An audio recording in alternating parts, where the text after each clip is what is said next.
Hi guys, welcome back to another video. बालको आज से 2 दिन पहले सीबीएसई ने ऑफिशियली सेशन 2024-25 के बोर्ड एग्जाम के सैंपल पेपर रिलीज कर दिए हैं। और इस बार के सैंपल पेपर आते ही थोड़ा सा कुछ हड़कंप सा देखने को मिल रहा है, क्योंकि अब की बार के सैंपल पेपर में दो ऐसे बहुत बड़े चेंजेस हमें दिखे हैं, जो कि डायरेक्टली और इनडायरेक्टली सीबीएसई दर्शा रहा है ज्यादा नेता बनने की जरूरत नहीं है, अभी हम जिंदा हैं। ठीक है, तो आज उन दोनों चेंजेस के बारे में बात कर रहे हैं और साथ साथ में उन चेंजेस को ध्यान में रखते हुए कैसे तुम्हें तुम्हारी तैयारी को अब बिल्कुल अलग तरीके से शुरू करना है। अब तक तुम जो कुछ भी कर रहे थे बहुत बढ़िया था, सब कुछ अच्छा चल रहा था, बट अब ये तैयारी थोड़ी बदलने वाली है, क्योंकि सैंपल पेपर में कुछ बदलाव दिखे हैं और वो भी ऐसे जो कि काफी ज्यादा नोटेबल होने वाले हैं। ठीक है, तो चलिए पेन पेपर कॉपी ले आओ आराम से, क्योंकि आज थोड़ी सी स्ट्रेटेजी लिखेंगे कि आगे यहां से कैसे पढ़ना है और साथ साथ में कैसे सैंपल पेपर बेस्ड तैयारी तुम्हारे लिए जरूरी हो जाती है। चलिए शुरू करते हैं।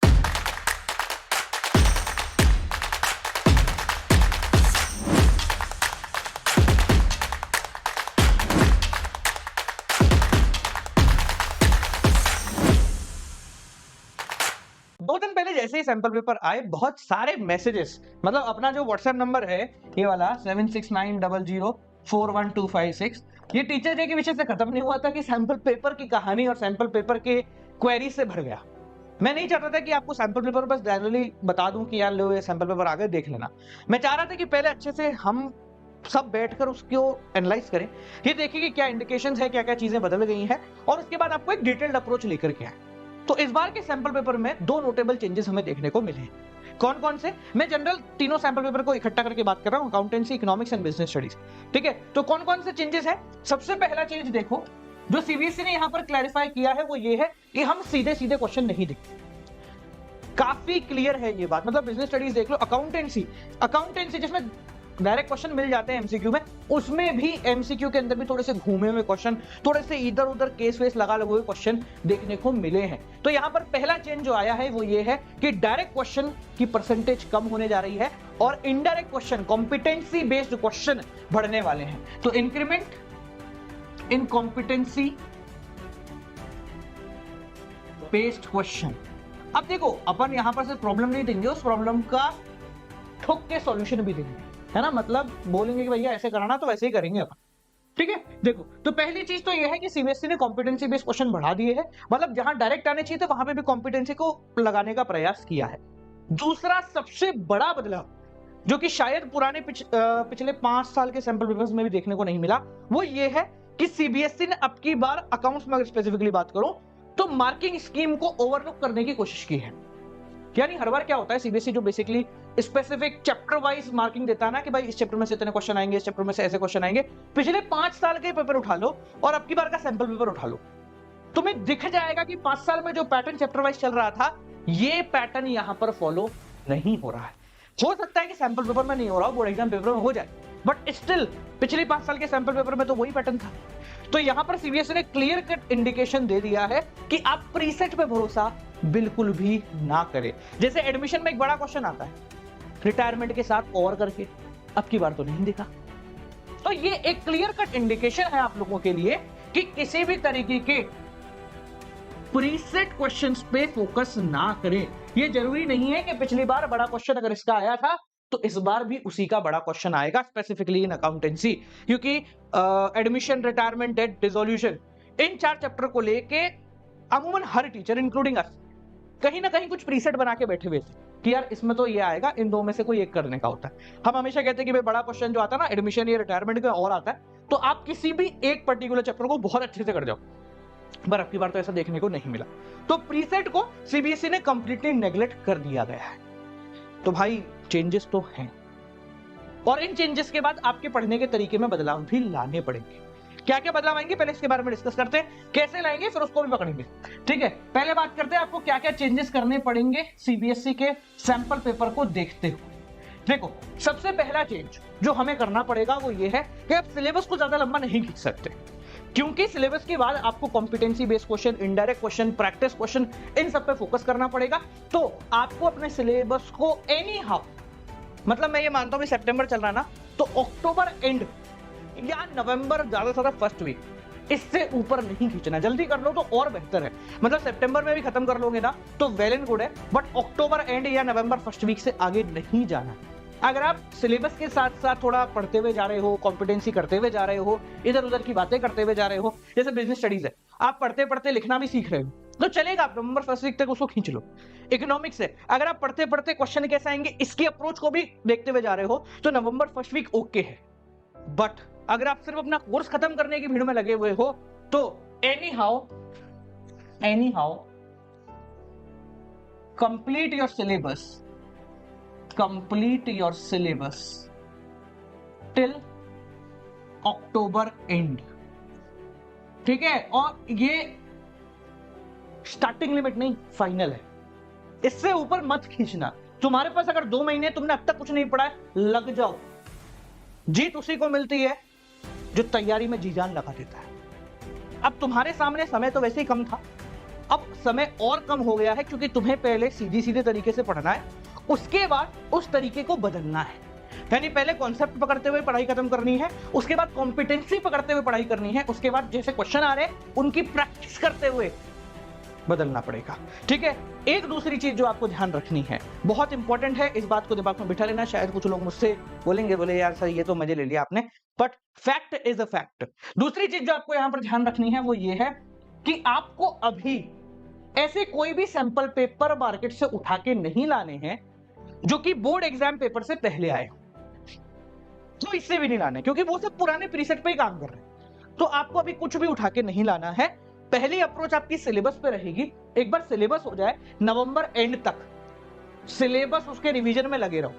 दिसंबर के अंदर आपको सैंपल पेपर के बारे में बात करनी है। अगर आपको लेने की बहुत ज्यादा चुल है अंदर से, तो नहीं लेने तो कोई दिक्कत नहीं है, बट अगर लेने हैं तो आपको दिसंबर तक रुकना पड़ेगा।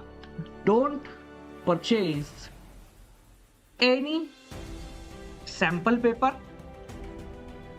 या फिर और क्वेश्चन बैंक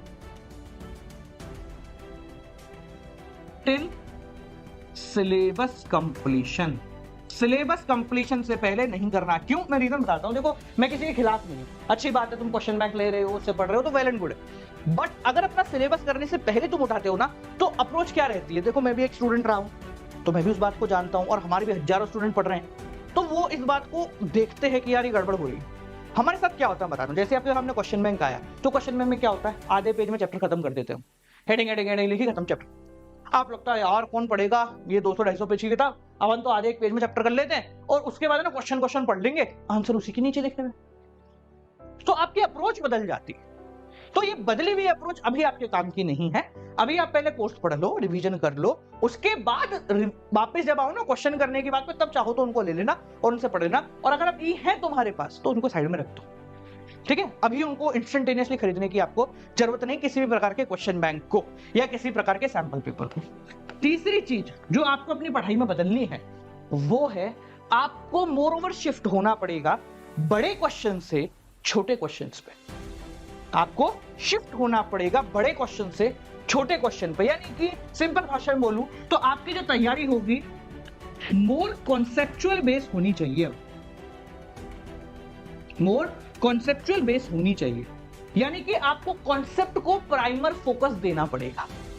अभी तक क्या हो रहा था, जैसे मैं सिंपल भाषा में बताऊं कि मान लो आप अकाउंटेंसी कर रहे हो तो हम छोटे क्वेश्चनों को नेग्लेक्ट करते थे और कहते थे कि यार बड़ा क्वेश्चन कर लो जिसमें ना सब कुछ आ जाए, और हम वो करके खुश रहते थे। पर इस बार के सैंपल पेपर को देखने के बाद हम क्लियरली ये कह सकते हैं कि सीबीएसई बड़े क्वेश्चन से ज्यादा छोटे छोटे कॉन्सेप्ट पे फोकस रख रही है। उसका ऐसा मानना है कि भैया अगर बच्चा पढ़ रहा है तो वो छोटे क्वेश्चनों पे ज्यादा ध्यान देगा, कॉन्सेप्ट पे ज्यादा ध्यान देगा। ये बड़ा क्वेश्चन में 8 में से 4-5 नंबर तो कोई भी ले आता है, पर ये छोटे छोटे जो 1-1 नंबर के होते हैं ना, जो ब्लैक एंड व्हाइट होता है, ब्लैक एंड व्हाइट मतलब या तो गलत या सही, उसको करने पे तुम्हारा ज्यादा दिमाग लगना चाहिए। तो आज से, अभी से अपने कॉन्सेप्ट के ऊपर ज्यादा दिमाग लगाने लग जाओ, ठीक है। बड़े क्वेश्चन के साथ साथ छोटे क्वेश्चनों को भी करने लग जाओ। यानी अगर आप एडमिशन कर रहे हो तो start from the very first question और उसको कवर करते चलो। ऐसा नहीं कि सर जहां पर बड़े हैं ना क्वेश्चन वही करूंगा मैं, ठीक है। चौथी चीज जो आपको चेंज करनी है अपनी पढ़ाई के अंदर, देखो 5 चीजें चेंज करेंगे अपन और उनसे तुम्हारा काम हो जाएगा।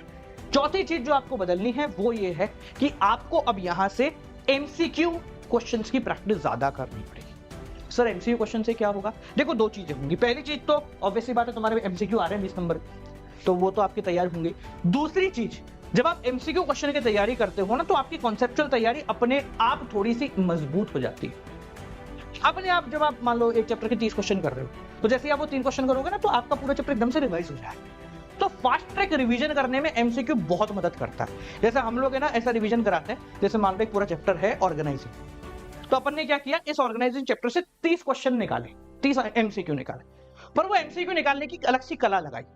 वो कला ये है कि हमने उसी फ्लो के अंदर एमसीक्यू बनाए जिस फ्लो के अंदर आपका चैप्टर है। समझ रहे हो बात को? यानी कि जैसे मान लो पहले ऑर्गेनाइजिंग की डेफिनेशन है, फिर ऑर्गेनाइजिंग का प्रोसेस है, फिर इंपॉर्टेंस है। तो हमारे जो एमसीक्यू होंगे, पहला क्वेश्चन ऑर्गेनाइजिंग की डेफिनेशन में से कुछ होगा, फिर 2-3 क्वेश्चन ऑर्गेनाइजिंग के प्रोसेस में से होंगे, फिर 1-2 क्वेश्चन इंपॉर्टेंस में से होंगे। तो वही फ्लो चलाया, इससे आपका काम और बेहतर हो गया। इससे आपका चैप्टर बहुत कम समय में बहुत बढ़िया तरीके से रिवाइज हो गया। आपको इस चीज के ऊपर ज्यादा फोकस करना है, और ये काम तुम्हारे लिए मैं करके दूंगा।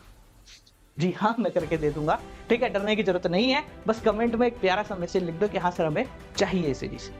हम लोग ऐसे एमसीक्यू सीरीज को डेवलप कर रहे हैं जो कि इसी फॉर्मेट के अंदर होगी, ताकि आपको जब रिवाइज करने की बारी आए तो ये नहीं सोचना पड़े कि रिवीजन कैसे करना है, ठीक है? यूट्यूब के ऊपर लेके आएंगे, सोच रहे हैं या तो लाइव लेके आए या फिर रिकॉर्डेड फॉर्मेट लेके आए, क्योंकि रिकॉर्डेड फॉर्मेट रिवीजन के लिए बेस्ट रहता है, लाइव फॉर्मेट इंटरेक्शन के लिए काफी अच्छा रहता है। तो विल बी प्लानिंग अकॉर्डिंगली, ठीक है? तो सितंबर एंड तक हो सकता है मैं उसका अनाउंसमेंट भी कर दूंगा, ठीक है? तो एमसीक्यू की प्रिपरेशन आपको ज्यादा करनी है। पांचवी चीज बहुत इंपॉर्टेंटली आपको याद रखनी है कि अब देखो सैंपल पेपर आ चुका है, क्वेश्चंस भी तुम्हारे सामने हैं, सॉल्यूशन भी तुम्हारे सामने है।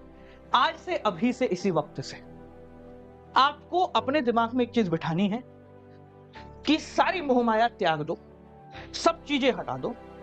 अब अगले 3-4 महीने शिद्दत से लग जाओ, मतलब जितना दिमाग लगा के जितनी मेहनत कर सकते हो ना, सब कर लो। ये आखिरी टाइम है। देखो इसके बाद तुम्हारा सीयूईटी आएगा जिनको देना है, इसके बाद तुम सीए करोगे, फाउंडेशन, इंटर, फाइनल्स की तैयारी करोगे, आगे बढ़ोगे, अपनी करियर में बहुत अच्छा करोगे। बट उस अच्छे करने की शुरुआत 12वीं के बाद से नहीं हो सकती। ये मान लो कि तुमने अब तक जितना कुछ भी किया है वो सब व्यर्थ है। आज से जो तुम भी करोगे, जैसा भी तुम्हारा एटीट्यूड रहेगा, जैसा भी तुम्हारा रोज का शेड्यूल रहेगा, वो शेड्यूल तुम्हें कुछ बना के जाएगा, तुम्हें जीत दिला के जाएगा। भविष्य में तुम क्या करने वाले हो, कितना अच्छा पैसा बनाने वाले हो, कितना खराब पैसा बनाओगे, क्या जिंदगी भर एसी में मस्त लाखों करोड़ों की बात करोगे या 10-20 हजार रखोगे, ये सारी बातें तुम्हारे आज से होने वाली मेहनत पे डिपेंड करेगी। क्योंकि जैसे तुम ये 4 महीने 12वीं की आदत डालोगे, वैसे सीयूईटी आ जाएगा या फाउंडेशन आ जाएगा, उसी आदत को तुम कंटिन्यू करोगे। तो बड़े भैया की तरह बड़ा क्लियरली मैं समझा रहा हूं, टाइम आ गया है, लग जा, बहुत तगड़े तरीके से लग जा। मतलब सब चीजें हटा दे एंड जस्ट फोकस कि भाई मुझे कुछ करना है, अब कुछ बन के ही निकलेंगे, तब जाके कुछ होगा, ठीक है? जाने से पहले 2 सिंपल बातें। अगर किसी प्रकार की कोई प्रॉब्लम आती है तेरे को पढ़ाई में, ठीक है, कैसी भी कुछ भी, तो मेरा नंबर तेरे पास है 7690041256, ठीक है? व्हाट्सएप का नंबर है, इसको सेव कर लियो। मैं भी तेरा नंबर सेव कर लूंगा, मुझे मैसेज कर देना। कोई भी परेशानी आती है तो हमने एक प्रीसेट मैसेज बना रखा है, उसमें सारी डिटेल तुझे मिल जाएंगी। उसके अलावा भी जब भी परेशानी है मैसेज छोड़ दियो, मैं तेरा मैसेज जरूर देखूंगा। अब हमने 4 लोगों की टीम बिठा ली है जो डायरेक्टली सिर्फ व्हाट्सएप को ही संभाल रही है, और जैसे तुम्हारी प्रॉब्लम्स आती हैं उनको हम सॉल्व करने के लिए आगे बढ़ जाते हैं, ठीक है? पहली चीज। दूसरी चीज, एक जेन्युइन एडवाइस लेनी है तो अच्छी है, नहीं लेनी कोई दिक्कत नहीं। हमने इकोनॉमिक्स एंड बिजनेस स्टडीज की हेल्प बुक डेवलप कर ली है, जानकारी तेरे पास होगी तो मैं दिखाऊंगा नहीं किताब को, ठीक है? तो वो हेल्प बुक अगर तूने नहीं ली है तो जाके उसको ले लेना, ठीक है? बहुत मिनिमम प्राइस हमने रखा हुआ है, ताकि अभी ये सेशन में, क्योंकि तुम ही लोगों ने बनाया है, अभी 2-4 दिन में हमें उम्मीद है कि 1 लाख पूरे हो जाएंगे। तो व्हाट वी पर्सनली वांट कि तुम्हारा बेटरमेंट हो, ठीक है? जाके ले लेना, अपनी वेबसाइट से लेना, 50 रुपये और सस्ता पड़ जाएगा तेरे को। अमेजोन से लेना तो 50 रुपये महंगा पड़ेगा, बट अमेजोन है तो यू कैन ट्राई, ठीक है? तो दोनों ऑप्शन तेरे पास अवेलेबल है। तीसरा ऑप्शन, ये नंबर है ही, तेरी सारी प्रॉब्लम सॉर्ट करेंगे। और जाने से पहले एक बात सुनता जा, आने वाले 3 महीने में बहुत कुछ बदलने वाला है। तेरे दोस्त, तेरे पढ़ाई का तरीका, तेरा डेली रूटीन, सब कुछ बदल जाएगा। एक चीज है जो कॉमन रहेगी, वो होगा तू खुद। उस कॉमन आदमी के लिए कुछ करने का समय आ गया है। तुझे सिर्फ एक ही व्यक्ति से लॉयल रहना है, खुद से। यकीन मान, अपने पर्सनल एक्सपीरियंस से बोल रहा हूं, अगर ये 3-4 महीने बस लग के कर लिए ना, तो पूरी जिंदगी खुश रहेगा। इस 12वीं के रिजल्ट से कुछ होना जाना नहीं है, पर ये 3-4 महीने की मेहनत से एक ऐसी आदत बनेगी कि तू उस एग्जाम को क्रैक कर पाएगा, उस फील्ड में जा पाएगा जिसमें तू जाना चाहता है। और यकीन मान, उससे ज्यादा जरूरी आज तेरे लिए कुछ भी नहीं है।